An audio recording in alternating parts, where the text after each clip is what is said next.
The Arena, a multi-platform gaming news podcast, is brought to you by, well, of course, you. If you want to learn more about how you can support the show, go to patreon.com/expat2020.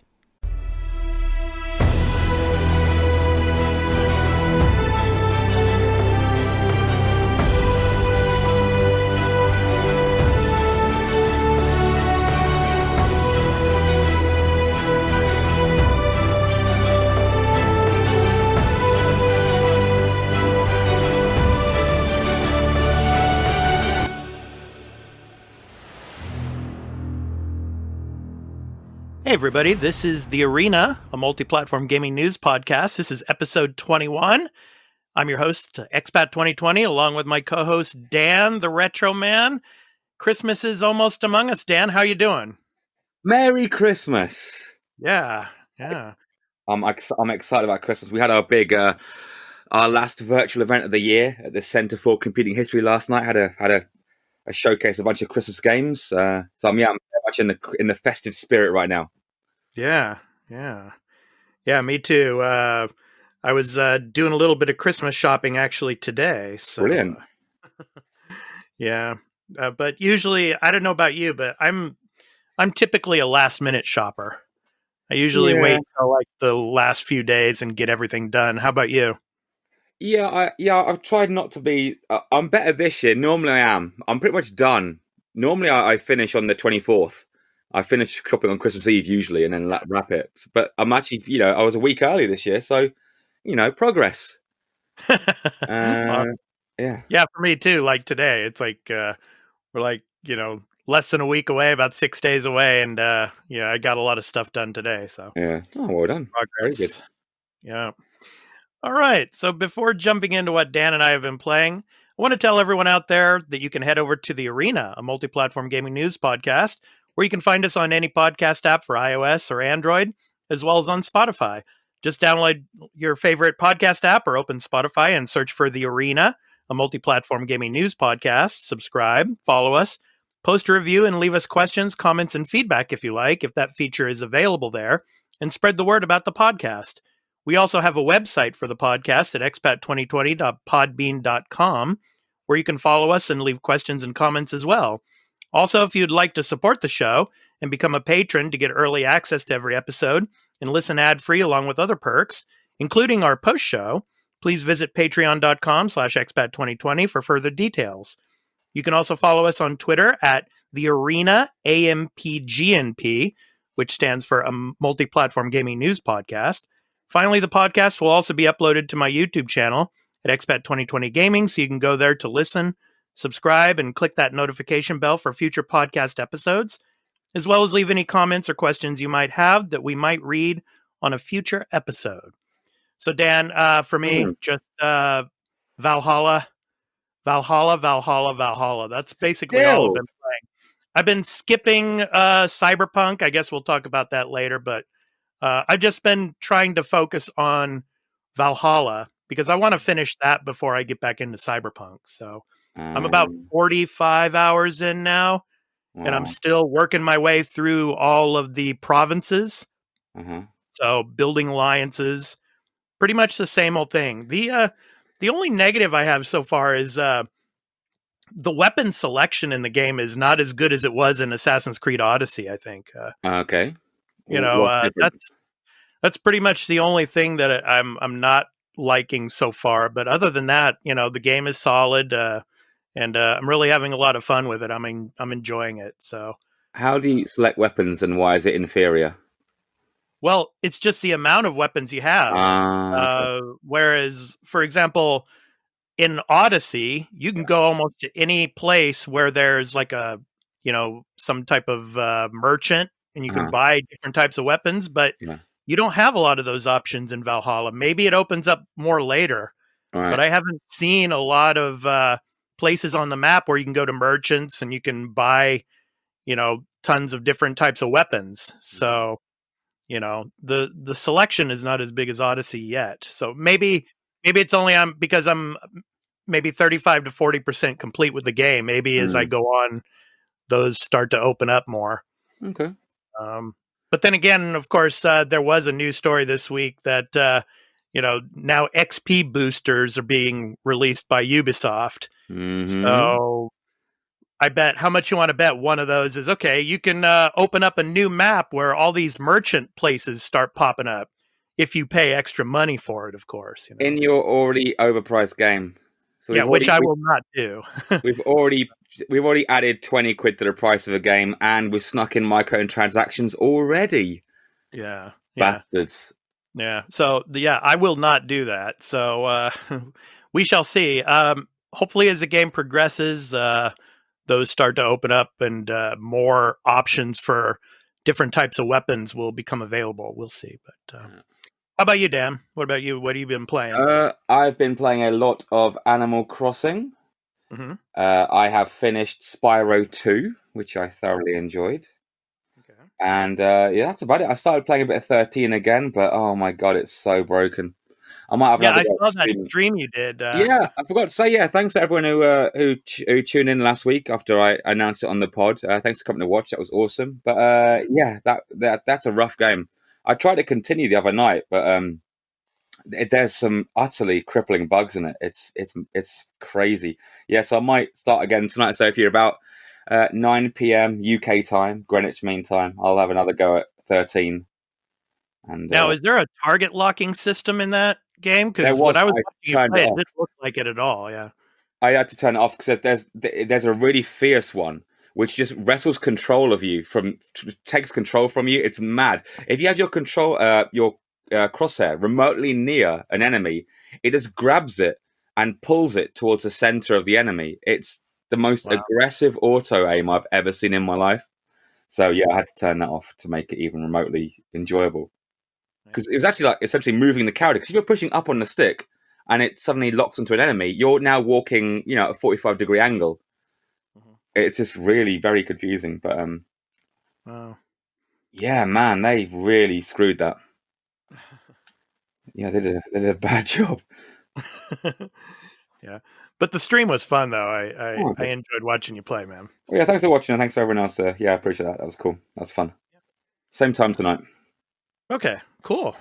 So let's go ahead and jump into the news beat, and we're just going to stick to one story tonight, and it's been the story of the week pretty much, and it's probably going to be the story moving forward for the rest of this year and into next year. So Cyberpunk 2077, of course, the mess of a launch. First, you get from CD Projekt Red, you get a notification saying, well, if you want refunds, you can go to the PlayStation, Xbox sites and everything. And then Sony then started to refuse to give refunds. And now, at the end of the week here, basically Sony has taken Cyberpunk 2077 off of their digital storefront and is basically, they're giving full refunds to everybody. And actually Walmart now, I think it's Walmart. Let me just double check that. Oh no, Best Buy. I'm sorry. I'm mistaken. Best Buy is now actually giving refunds for physical copies of the game. So yeah, this is such a mess, man. PR madness. It's crazy. And I'm wondering what you think about this, Dan. I mean, is this going to be some type of precedent that, especially for digital sales, that we're going to start seeing into 2021 when it comes to digital online sales and having to reform the digital refund policies on most of these like PlayStation and Microsoft sites? What do you think? So there's a lot going on there. So in terms of sales of digital software, this is really weird because Sony's saying no to refunds. Again, I've mentioned this before, like under UK and EU law, they can't. They are legally obliged to give you a refund. Doesn't matter what the thing you're buying is. If the thing you're buying is not fit for sale or isn't what they said it was going to be, they are bound to give you a refund. So there's some weirdness on Sony's part. I think there'll be that. I mean, this is going to have ramifications across loads of different things. I think this will be a case of, legislation will be made about this sort of scenario where it will be, if it isn't good enough to be sold, people will get a refund no matter what, no questions asked. So I think going forward, like from a legal standpoint, that's going to be the whole digital marketplace will come under a lot more scrutiny, I think. Yeah, because Steam, for example, they have a specific policy. If you've played the game for under 2 hours, and within a 2-week period, you can get a full refund for the game. So, as it should be. Whereas I don't think Sony has any kind of policy like that. And Nintendo aggressively doesn't have that policy. Nintendo, there is no way in hell. I mean, I believe you can't even cancel, or you can cancel now, but for a long time you couldn't even cancel a pre-order. If you pre-ordered a game and then went, no, I don't want to, Nintendo for a long time were like, screw you. You've paid. Yeah. You know, buy everywhere. So, but I think I might have changed now. Yeah, well, to this point, Microsoft, for example, has not pulled the game from the digital store, but they are offering refunds. Yeah, as they should. Want them, so. It's a very interesting a lot of people. I'm sorry, I just want to say a lot of people are seeing this as a kind of a drastic move by Sony to completely pull it from the store. I don't think it's drastic enough. I think this is Sony raining fire on lazy, shitty development. That's not wrong. Rush development, moreover. I think this is Sony going, let's not forget that CDPR lied to Sony, but then Sony didn't test them on it. Yeah. Sony didn't check them. Sony went, oh, CDPR, you made Witcher. Yeah, I'm sure game's fine. Just whack up in a store. We won't look at it. We won't test it. We won't validate your claims that it's a working game. Yeah. And like Sony's been bit on the arse by it. It's now like, well, F you. I mean, they tore that down. And it's not that they mutually agreed to do it. It's not like Sony and CDPR came to an agreement and were like, oh yeah, we'll take it down for now. It was like Sony was like, this is a mess. This is a hot mess. This isn't worth being put on our store. And like, there is some absolute dog eggs on the freaking Sony store. I mean, yeah, this is bonkers. But let me read a couple of you go for comments. These are from Twitter, but a couple of comments we got pertaining to this mess of a launch and everything. Krabby X10, of course, on. He says it seems they screwed the pooch. Really should have utilized the early access moniker, and nobody would have batted an eyelid. Yeah. Odin's Wolf at 666 _medic. He says, I assumed the delay was in part so it would be next gen. I've had no issues on Xbox Series X pertaining to playing the game. So. And then IK at Toastiest Toaster replied, he says, this is a special case, I feel. No Man's Sky and Fallout 76, for whatever the number was, were bad, but they were still either playable or at least enjoyable. Yes, that's a very key point. Yes. Sorry, go on. Cyberbug 2077, which he refers to Cyberpunk as, Cyberbug 2077, is neither, and the backlash is fierce to an unprecedented level. Yeah. And CD Projekt Red admitted to false advertising. Yeah. Who was and that? And then one more. Okay, never mind. Go on. Yeah, I just want to read one more comment, and then from our friend of the show, Burley at Burleyman Gaming. Yeah, and he's my moderator on the weekday live stream. He's a good old boy. Yeah, he said for Sony to stop selling the game was bad. They did not stop selling Assassin's Creed Unity or Fallout 76, if my memory is correct. Nope. I think more people will be hesitant to buy games right away. So those are our listener comments on Cyberpunk 2077. So I don't know, man. Like you said, I think the digital storefront situation is really going to have to change. And, I think games that are going to be coming out next year, I mean, like, for example, this is going to put a big spot on games such as like Horizon 2 and probably Halo Infinite as well, that, these games are going to have to be pristine when they come out, or a lot of people are going to be demanding these refunds. So, right. Well, going back to the comments, which are actually really interesting, right? Yeah. That Toasters one, that's actually a fantastic point, because that's something I was going to mention later when the inevitable Fallout / No Man's Sky comparisons come out. Yeah. No Man's Sky, for all the backlash and the absolute ripping it got, deservedly so perhaps, it was still fundamentally a functional game. There was just nothing to do in it, admittedly. I don't remember there being many bugs at all in the initial, first few weeks of playing No Man's Sky. But yeah, no, I think that is a key point here. Just how bad this launch. I mean, this has eclipsed everything. This is the worst launch in worse than Anthem's launch now.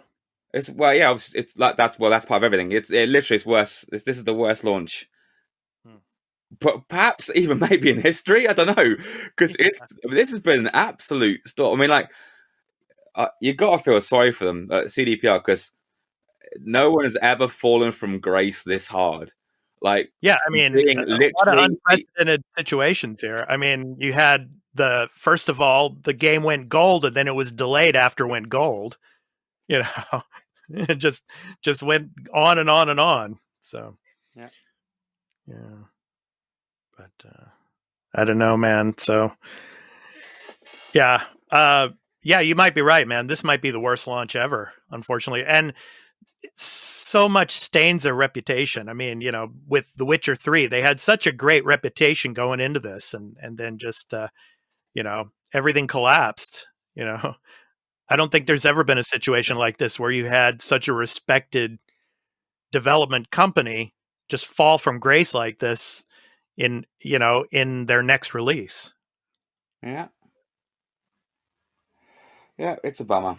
But the industry will learn nothing from this. No, those games you mentioned will not be perfect at launch. No, you're still going to get games half finished being released and patched later on down the line.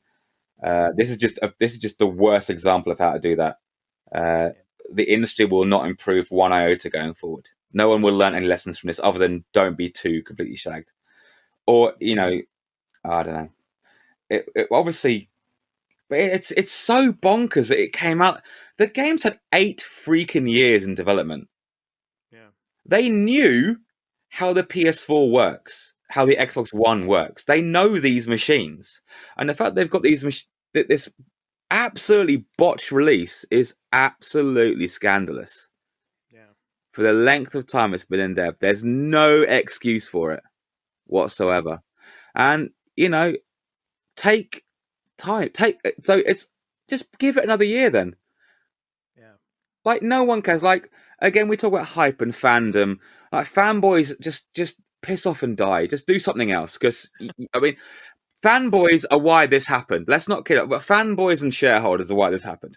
This sort of friggin', teenage basement dweller that sends emails to CDPR saying, "Oh, if you delay my game again, I'm gonna kill you." And it's like, what the F? Like, just do us the world a favor and just kill yourself. So you've got fanboys, which is ironic because the people who obsessively love games and people just they're just games. Yeah. I don't get me wrong, I love it. I love games, but it's probably the most trivial hobby on the planet. Yeah. It's certainly not worth sending death threats to people over. It's definitely not worth developers spending 60, 70, 80-hour weeks just to push a game through a door. Yeah. Like, gaming is the most trivial thing on the planet. Yeah, well, unfortunately, which is bigger than the movie industry too. So that it might be. It is, but fundamentally, it's pointless. It's brilliant. It's glorious, but what the hell? So fanboys, you caused this. This is your own fault. So well done. And of course, shareholders are like, we want money yesterday. We don't understand how this industry works. We just want the money. Yeah. Get the game out, and it's like, but it's not finished. Get it out. Oh, okay. So how do you feel now moving forward about like cross-gen releases? I mean, is this going to set a precedent to where, this situation, I should say, where companies are going to start having second thoughts about releasing a game on last-gen consoles? Well, in theory, this goes back to kind of the idea of rushing through gens. It's tricky because the last games of the previous gen and the first games of the next gen, it shouldn't be. It should be big. Don't get me wrong, but it shouldn't be like cataclysmic night and day wrong. Because the PS4 has had its lifespan. Like, presumably, people know how to get a bit more out of the machine than when they first got it, right? Yeah. So people know the tricks and tips to make a decent, workable, good-looking game at this point. I mean, look at the games that came out, in the last year or so. Freaking amazing! Like Ghosts, it looks amazing. Ghost, rather. Last of Us Part 2 looks amazing. These are amazing-looking games that work and are largely bug-free. Do you think The Last of Us Part 2 could have worked on PlayStation 3? Maybe massively scaled back. I don't know why that would be the case. Like reverse. Yeah, well, because I'm just wondering. I mean, like when the PS4 launched, was there a game that had certain types of issues like Cyberpunk is having now, with the cross-gen launch between PS4 and PS3? Was there anything like that? No, not really. And of course, there wasn't really. What was cross? I mean, there wasn't.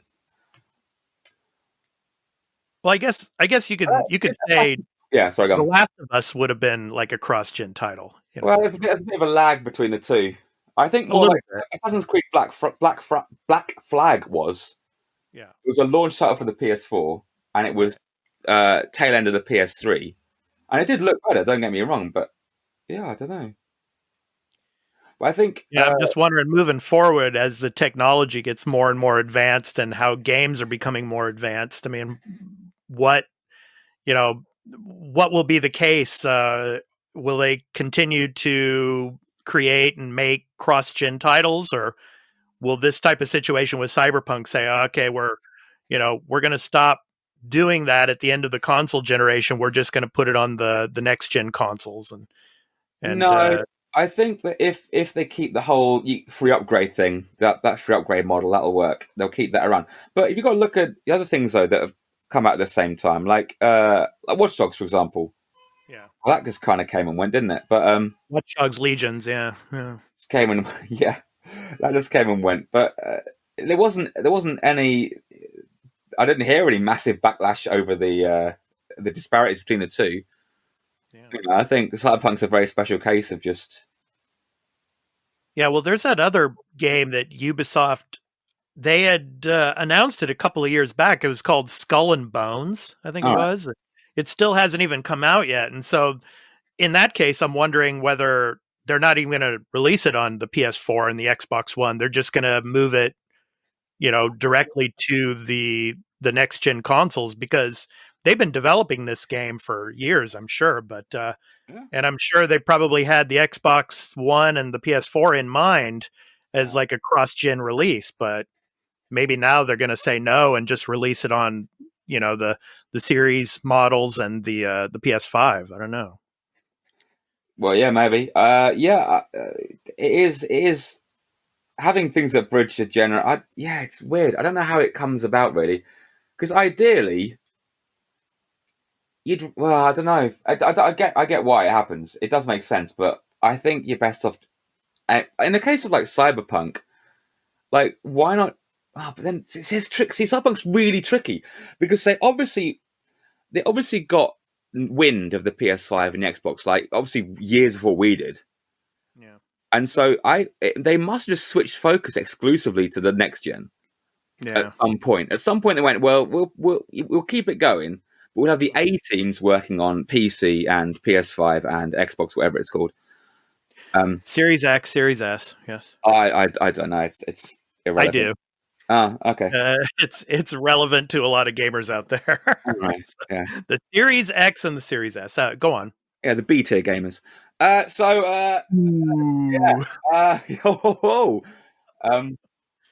it just seems because that they haven't been bug free. They are doing much better, the PS5 and the Xbox One new.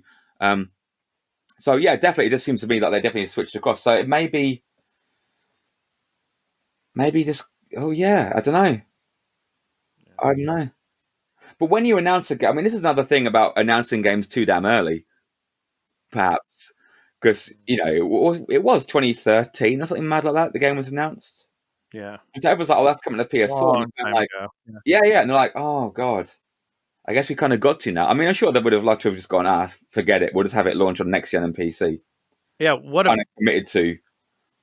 Yeah. What would have been the perfect situation for this would have been last year at E3 when Keanu Reeves came on stage. They would have said, okay, this is the new game. This is Cyberpunk 2077, like for the first time, announcing the game, and it's coming out at the end of 2021 or something like that. Yeah, maybe.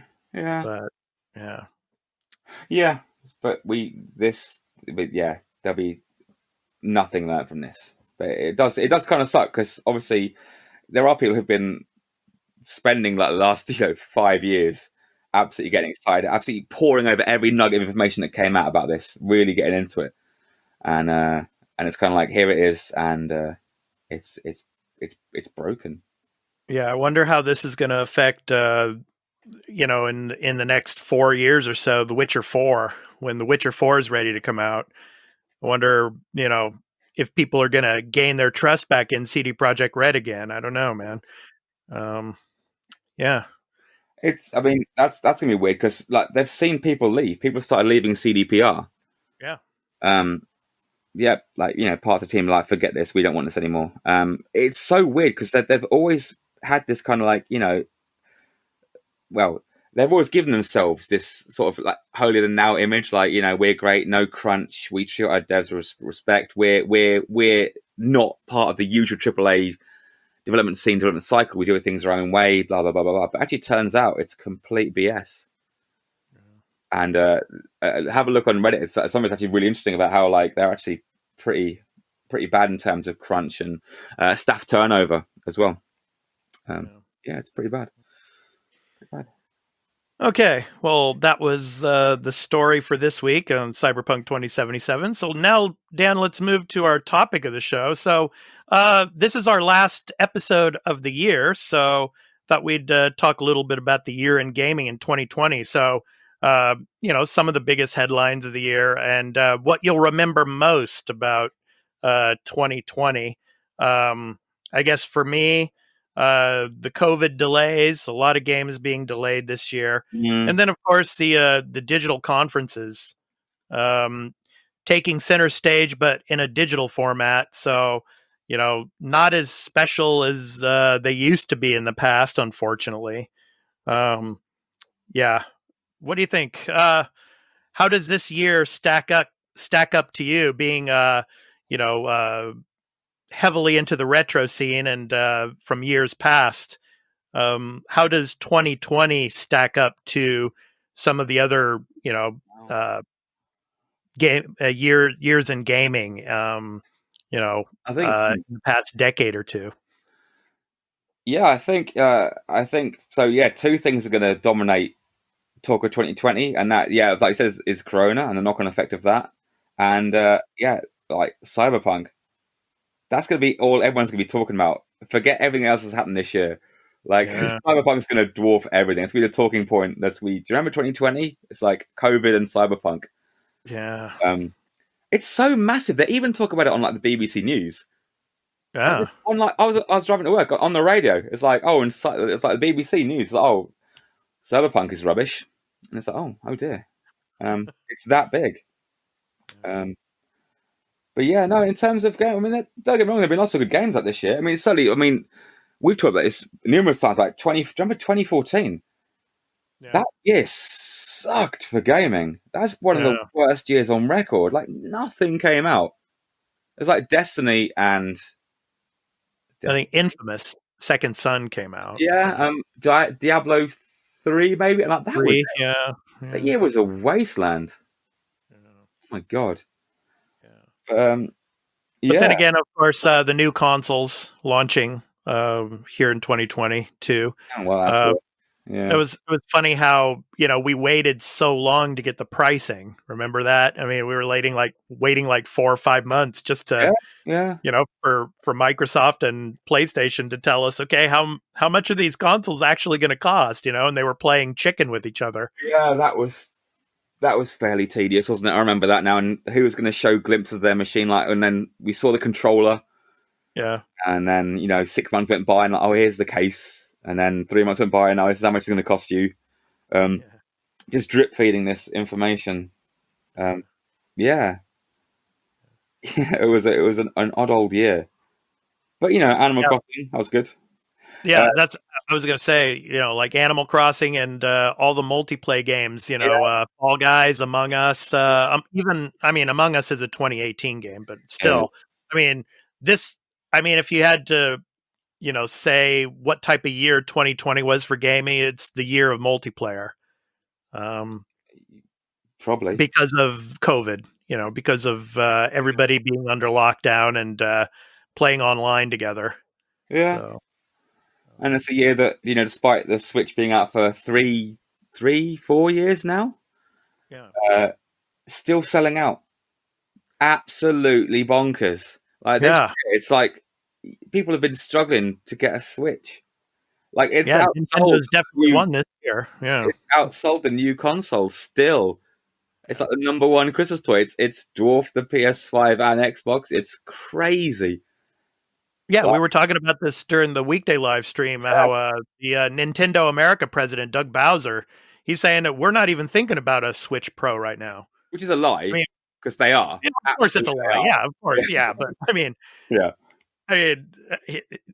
they're just dominating in sales right now with the Switch, so why should they even be thinking about it? You know? Of course they are, but they don't want to say that. So it's been a strange one. But lots of good stuff came up. Yeah. Weird. It's weird to see how games are being used for other things like like political advertisement, political engagement with people, like Among Us was with AOC. And have you been to Penn? Oh, you haven't got Animal Crossing, have you? No. I've been to Biden Island. Oh, Joe Biden's island. I went and met Joe and Kamala, right? And Kamala. I only saw Joe kicking around. Oh, okay. Maybe Kamala has her own island. I don't know. Perhaps. That was cool. And and just trying to engage with people who wouldn't normally be interested in politics is quite interesting. Yeah. I'm looking forward to Boris Johnson trying to encourage people to a game of Pong because he's down with the kids and he's really relevant. He'll be like, "Hey kids, I've got an Atari 2600 here. Do you want to play?" You never know, man. Probably in 2021, you're going to see a Trump Mar-a-Lago island on Animal Crossing. Yeah. Who knows? Yeah. Make Animal Crossing great again. It already is great. Keep It's orange twat out of it. Yeah. Oh. But what do you think, Dan? I mean, how does 2020 stack up to some of the recent years? I mean, I hate to ask. I mean, what do you think was the best year for gaming in the past, say, 10 to 20 years? That's tricky. Probably. That is really hard. I guess 2005/6. Okay. When the 360, PS3, and Wii came out, I suppose they were pretty good. Yeah. But prior to that, like the end of the millennium, like 98, 99, were freaking just golden years for gaming in general. Like if you look at the launch releases for 98 and 99, it's 1998. I think is probably the best game lineup of all time. It's freaking ridiculous. But comparatively, I mean, it's hard to compare with all the mitigating circumstances that's been happening this year. Yeah, that's the thing. I mean, 2020 could have been up there as one of the best. I mean, with all the delays of all the games due to COVID and everything, and just due to the fact that a lot of the development hasn't been finished on some of these games. Like, just think if, Halo Infinite, some of these other games, if they would have actually been ready, if Cyberpunk, would have actually been done, what kind of a year this could have been, stacked up to some of those greatest years. Interesting. I mean, it is strange. Imagine, I don't know. Imagine if CDPR had just gone, we're going to release the PC and we're going to release the PS5 and Xbox editions, right? Yeah. But the current gen, like PS4 and Xbox One, you got to wait till April. Yeah. Give us 4 months to get it's we've been working really hard on it. There would have been an uproar, but fundamentally, you still would have you would have saved yourselves all this mess. Yeah. They would have just gone, okay, everyone on current gen, it sucks. You're going to be angry, but it's worth the wait. Yeah. And if you want to play the game, then go buy the new hardware, and you can play it a better version. Still not bug free. It's still not perfect. Yeah. It's still getting hot fixes and patches a go, but you wouldn't have had the biggest launch of the year become the biggest train wreck of the year. Yeah. Well, the biggest game of the decade, really. I mean, this was supposed to be. Yeah. This was supposed to be it. This is what was going to define this generation. That was going to define the PS4 and Xbox One. Yeah, and to define the new generation moving into it. Yeah, no, that's impossible because we don't know. But it was define a launch, for example, maybe, and like the entry point for the next gen console. Okay. So I'll rephrase that: the entry point to the next generation. Of course. So. But this is supposed to be the summation of the last gen. Everything we've done, everything prior to this in the PS4 and Xbox has led to this point. This is Cyberpunk, and it really didn't. It's a crying shame. Yeah, really. Yeah. When it comes to the digital conferences, do you think 2021 is going to be similar? I tell you, I'm not. I mean, I'm sure there are people who miss going there in person, but I could see why companies would prefer this. Because E3, to have a booth at E3 famously is ridiculously expensive. Yeah. Having your own booth, hiring staff for it, having set builders come out to build these, like the Sony and Xbox stages are colossal. They're like, they're their own little buildings within buildings mostly. Like, we've been to TGS and like, the Tokyo Game Show, like the Sony booth, and they're like giant platforms with like staircases and rafters and balconies, and like there's like 45 monitors all set into the walls and 45 consoles up. And like, I'm sure if they were like, we're not going to do this anymore, it's going to be all virtual, I don't think there'd be too many tears shed, to be honest. Yeah, maybe not. Because obviously people like being there, but I think as a means of delivering content, like Nintendo certainly don't miss it. Nintendo don't miss having in-person events like this. They don't need to worry because those directs have done them well. Yeah, they've done really well, and like millions of people watch them. Everyone watches them. They're short, sweet, and there's very little guff. Whereas there's a lot of BS at the big trade shows and stuff. So I think there wouldn't be too many tears shed by the companies themselves if it went. Yeah, well, I mean, E3 2021 almost certainly won't happen. I mean, next year, write off all the games events as well because the world is simply not ready for it. So there won't be anything like that next year. Yeah, and we'll be talking about that in the first episode of the new year too. We'll be giving our predictions for 2021. But I don't foresee anything like that happening next year. If they do come back, if at all, probably 2022. I mean, next year, no go, I think. Yeah. So it's been a weird one, but I think the rise of digital, the rise of online. I mean, and let's consider the fact that this year has pretty much, for good or bad, it's cemented the efficiency and the usefulness of the digital marketplaces. Yeah, I mean, they don't publish sales reports, which is annoying, but I imagine there will have been an absolute skyrocket in digital purchasing this year. Yeah. Because where else you go? You can't go out and buy these games. You can still get them delivered by Amazon and stuff, but I think a lot of people would have been turning to the digital marketplace to get their games. And I think, COVID's definitely helped that, cement that as I guess, getting towards the de facto, the default way of purchasing games as it will be going forward. Yeah. Yeah. Yeah, COVID has definitely exponentiated the need for people to play games, not only physically but definitely digitally, because people aren't going to be going out to brick and mortar shops a lot to buy games. So buying it digitally is moving forward. It's going to be the number one way of getting games. Yeah, in that sense. Yeah. probably. All right. Okay. So, Dan, Hey, it's almost Christmas. it is. So, yeah. So let's go ahead and move to your retro topic of the week this week. So, what do you have for us before Christmas? So basically, I was going to recap what we did last night. So, last night at the Centre for Community History, we had a live stream. We went through a bunch of Christmas games. We started off at the Atari VCS and worked our way up to essentially the GameCube, really. Because that's where we stop. At the Centre for Community History, our retro gaming timeline stops at the GameCube.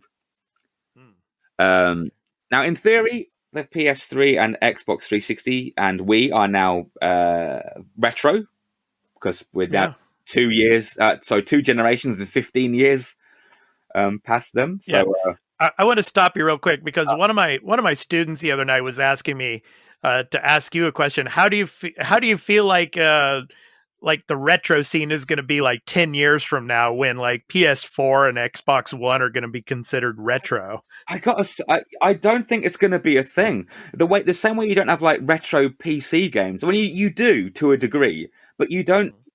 The retro scene is very console specific, and I think as the consoles become more PC-like, we're not going to have that. I think that's one of the reasons why we don't have the machines. We don't have PS3 and Xbox on the retro timeline at the museum, simply because that's the start of them becoming PCs. The Xbox 360 and the PS3 essentially are now mini PCs in a console box. And they would have to reword retro and make it some other. Yeah, not so much that. It's just a lack of interest. They're not as interesting as machines now. They're not particularly unique and quirky. I mean, they literally the original Xbox literally is a PC in a box. The DirectX box, Microsoft PC for the living room. Right. So, yeah, where was I going with that? Anyway, but so sorry about that. Yeah, no, that's cool. Yeah. So we were talking about how that should probably be retro, but we don't have that. But that is an interesting point of how give it 15 years, will the PS4 be retro? And I don't see to someone it will be, obviously, because someone will have. I played Cyberpunk when I was 5. Yeah, exactly. It's hard to think about it now. Yeah, exactly. I was going to say, man, no, don't start with that, man. In 15 years' time, that'll be a common phrase. The first game I ever played was Cyberpunk, and you're like, bloody hell. And in 15 years, we'll be the #1 podcast in gaming. Oh my god, who knows? Christ. But but I don't think there's that same. If there are any PC gamers listening and they want to challenge that, I'd love to hear from that, because the generational thing and retro thing is very much a console exclusive thing, I think. I mean, you could argue the days of so DOS games are retro, early Windows games are retro, but essentially once you get to Win 7, 8, Win 10, anything post 2005 or so, maybe. It's kind of like homogenized, maybe. I don't know. Well, then maybe they'll just call it console retro, and PC retro. I don't know. Then again, I don't know, because for PC retro, it'd have to be like post 3D acceleration and pre and post 3D graphics acceleration, I suppose. So once you start, that becomes normalized, having graphics cards, moving away from the stock stock PC builds. I think that's like the kind of retro turning point, I suppose, maybe for me. But I'm no expert on PC gaming, so if someone else knows more and would like to chat, leave us a comment. I'd freaking love to hear what is retro to a PC gamer, other than like bots. Yeah. But yeah, so back to Christmas. So yeah, we started off at Atari VCS and moved away forward to the GameCube. We played some pretty cool games. We played some cool homebrew. So people at home, if you're into these old games, if you're interested in emulation, go and download RetroArch, and then go download a bunch of ROMs off the internet.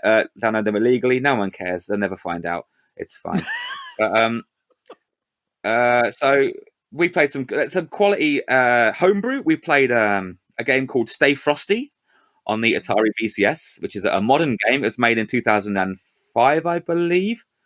Was that the one, or was that the later one? I can't remember. It's made post 2000 anyway. It's really good. It's a snowman platform game. You've got to put out fires and collect ice cubes. Every time you put out a fire, you melt away, and you've got to get ice to rebuild yourself up. It's a fun little platform game. We played that. We played what else did we play? We played a Japanese game. I've already forgotten what it's called, but the English title is Santa's Treasure Box. And basically, it's a little compilation game. When it came out in Japan for the Famicom Disk System, it came out with a bunch of like cards and bingo cards and poker chips and all these different things, so you could play games with the family using this as your random number generator, for example. So you played bingo, everyone got a bingo card, and the NES would just pick a number at random, and you tick it off your bingo board. And great fun was that. We played School Days on the Mega Drive, which is a platformer game.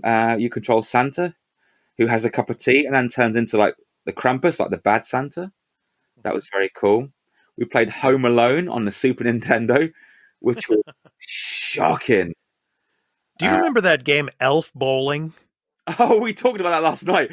We forgot all about it. We were going to set up on the Wii. We should have done. It was but instead of that, we had something similar called Yeti Adventure. Oh my God, Yeti Adventures or Yeti Sports, Yeti Winter Sports. I can't remember. Basically, the premise is it's a bunch of sports, but you play them as a Yeti. And so you have golf, and the game is you have to hit a penguin down a golf course and get it between gates and stuff and get points. And there's Yeti Baseball, which is involved hitting a bird. We played Elf on the Game Boy Player through a GameCube. So we had the disastrous Elf game from the Game Boy Advance. Yeah, it was a great evening, actually. I had lots of fun. And yeah, my co-host Adrian, he's the host, I'm the co-host. Yeah, we had a gay old time just talking about these old old games. We had PC games. We had Christmas Lemmings on the PC. That was pretty funny. Oh, okay. Yeah, so hopefully at some point that'll be available to just watch online, hopefully. But yeah, if you're interested, go out and have a look at some PC. Jesus, I'm obsessed with PC. Some retro Christmas games, and get them emulated on your PC, or actually, you'll have to be a PC or Raspberry Pi. Yeah, go download. If you've got a Raspberry Pi kicking around, go and get yourself Retro Pi, and again do the same thing. Get a load of ROMs off the internet and play them for yourself. There are some legit good games out there, and some absolute honkers. Yeah. So you can do all that during the holidays. Yeah. Yeah, you got a bit of free time. Everybody's off of work. Yeah. Yeah. Oh, that reminds me. On the new Xboxes, someone's found a way to put emulators on there. There's like retro. There was one game that they were showing. There was 4 different console generations of Xbox it played on. Yeah, I don't know. Anyway, but yeah, that's awesome. I'm very much in favor of emulation, so I think that's a very, very cool thing. But yeah, there are no shortage of amazing Christmas games out there. Going back to the BBC Micro and stuff. Yeah, it's good. Go do some research and choose one you like and give it a go. There are some gems. All right. Thank you, Dan, as usual. And next up is our new game releases for the week of they're ready? The 21st of December through the 27th. Yeah. And there's one game on the list. Just one game. Super Meat Boy Forever. Speaking of PC, Dan, it's on PC. Cool. Releases on the 23rd of December. So the sequel to Super Meat Boy is here. Meat Boy and Bandage Girl must run, slide, tackle, jump, punch, and kick their way through over 7,000 levels to save their daughter Nugget from Dr. Fetus. How many? Look, 7,000 levels. Bloody hell, that's value for money. Yeah. Right. Look at the graphics, listen to sound and music, and push buttons in this genuine certified video game. So 2D action platformer. So Super Meat Boy Forever. Did you ever play Super Meat Boy? I did. I had it on the Xbox. Yeah. On 360, I believe. It's properly hard. Yes. It's hard. Yeah. It's fun to play though, man. But, it's super fun, but you just want to eat your controller. Yeah. It's that's cool. 7,000. So is it 7,000? 7,000 levels, man. I mean, how could you even? How could you even get that far? I mean, how long would that actually take you to do, man? Are there like randomly generated levels or something, or is it like I don't know? It says 7,000 levels. I'm gonna have to research this. I'm fascinated by this. I have to know. Yeah. So that's the only game on the list for this week. Yeah. So I mean, we're getting into the part, the end of the year here, so there's not many new releases. So new game releases, so to speak. So yeah. Wow. The end of the year is here. Yeah. I look forward to playing all of 2020's biggest games next year for about, as I am one to do. Yeah. Well, we'll talk about that a little bit in the post show too. But right. Okay. Yeah. So like, I was having fun with what you were saying on one of the episodes a couple of weeks ago. You were calling us beta testers for you. Yeah. I'm loving it. Thank you all for identifying all the bugs in Cyberpunk. It's brilliant. Yeah, we're the bug testers, and it's. But do you need any more proof that I'm absolutely right? Do we need any more proof that I am the exact correct model of how to be a gamer? Okay, I'll leave it to the listeners to assess that. But what's the defense? How am I in any way not the paradigm? It's like, this is what everyone should do. Wait for a game to come out, watch it crash and burn, wait 3 months, get it for half the price and fixed. Of course, if they got it right first time, they wouldn't be able to do this. If they released the game working, I wouldn't have this option. But yeah. But yeah, it sucks. It sucks for everyone to be beta testers. It's out bloody outrageous. And I feel people in, so we'll finish up about Cyberpunk, but like, I mean, if you did, and it costs more on the store. It's like, it's like 60 quid on the PSN. And like, if you pay 60 quid and it's like this absolute train wreck, I'd be livid. I'd be furious. Anyway.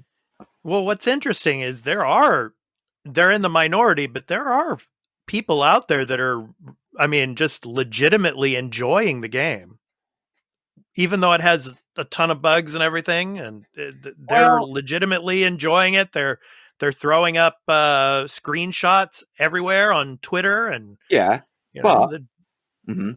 but there are also people who think Hitler did nothing wrong. So there you go. That solves that argument, doesn't it? That to bed. Yeah. No, I'm sure there are. But there's buyer's remorse, and there's playing through gritted teeth something that shouldn't have been released. But yeah. All right. Okay, so before we conclude the episode, I want to let everyone know where you can find me on social media. On social media, you can follow me on Twitter and Instagram at Expat_2020, and on my YouTube channel, Expat2020 Gaming, where you can see my latest videos related to new game releases, game trailer impressions, as well as this podcast. You can also find me on Facebook at Expat2020, and I have a Discord server named the Expat2020 Arena, where all of you are welcome to join and support other content creators, discuss anything and everything related to video games, promote your live streaming, as well as leave questions and comments for the podcast. I am also a live streamer and a Twitch affiliate, and you can catch my live streams on twitch.tv/expat2020 as I do gaming live streams and a supplement to the podcast Monday through Friday called The Arena, a multi-platform gaming news weekday live stream. Finally, you can also find my website for gaming content at expat2020.live. That does it for me. So Dan, for any of our new listeners out there, where can they find you on social media, and any information of the last week of the year, what you guys are doing at the center? We closed yesterday. Well, we kind of stopped working yesterday, which seems a bit early. Normally we don't. If we were open to the public, we wouldn't. We would no way. We open up until Christmas Eve and then quit. But because we're still shut because of COVID, we've kind of wrapped it up for this year. But on social media, you can find me on. I am on Twitch. I stream maybe once a week.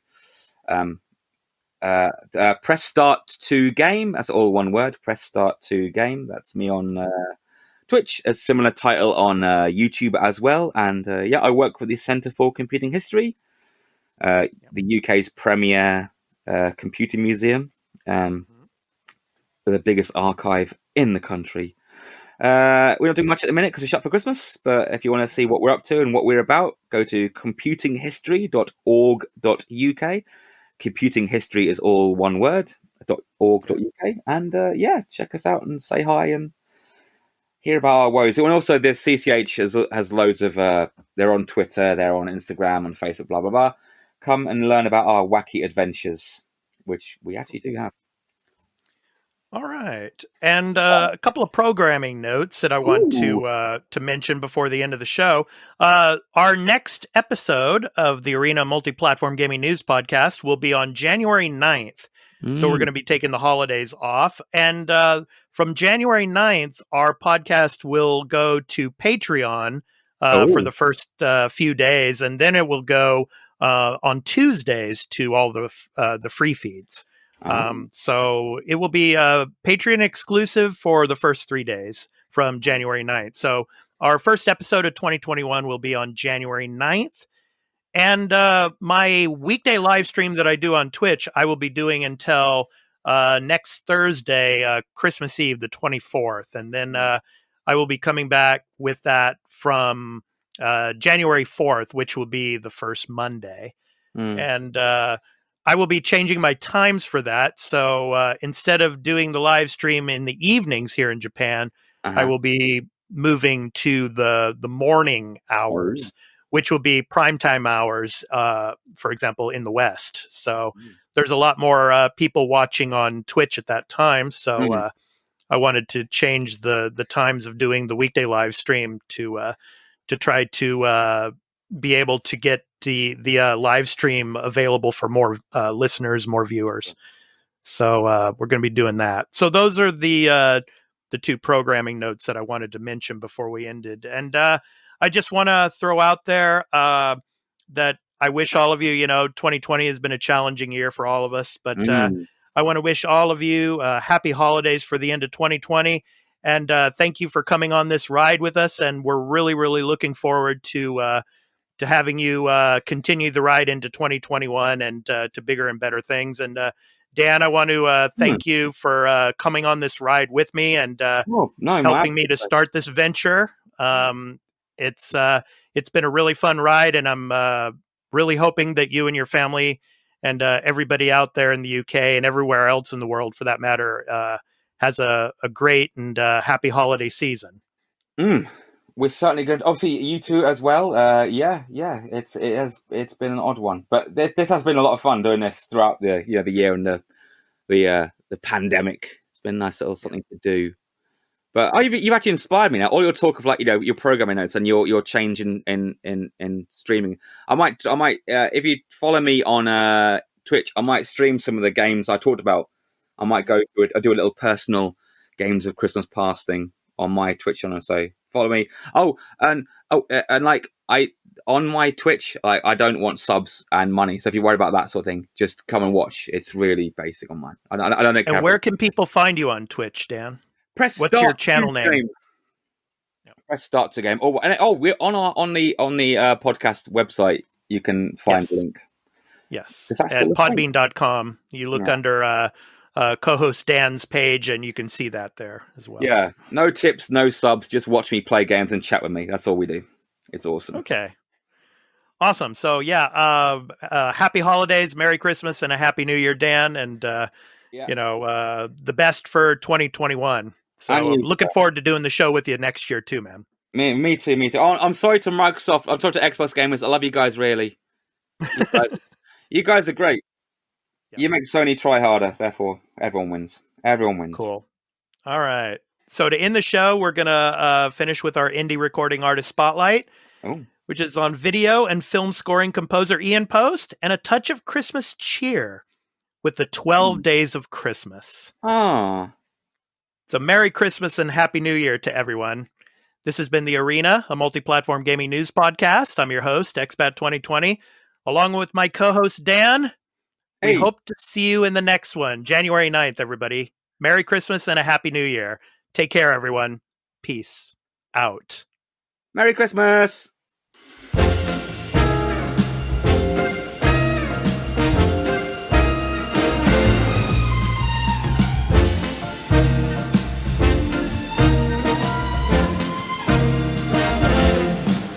On the first day of Christmas, my true love gave to me a partridge in a pear tree. On the second day of Christmas, my true love gave to me 2 turtle doves and a partridge in a pear tree. On the third day of Christmas, my true love gave to me 3 French hens, 2 turtle doves, and a partridge in a pear tree. On the fourth day of Christmas, my true love gave to me 4 calling birds, 3 French hens, 2 turtle doves, and a partridge in a pear tree. On the fifth day of Christmas, my true love gave to me 5 golden rings, 4 calling birds, 3 French hens, 2 turtle doves, and a partridge in a pear tree.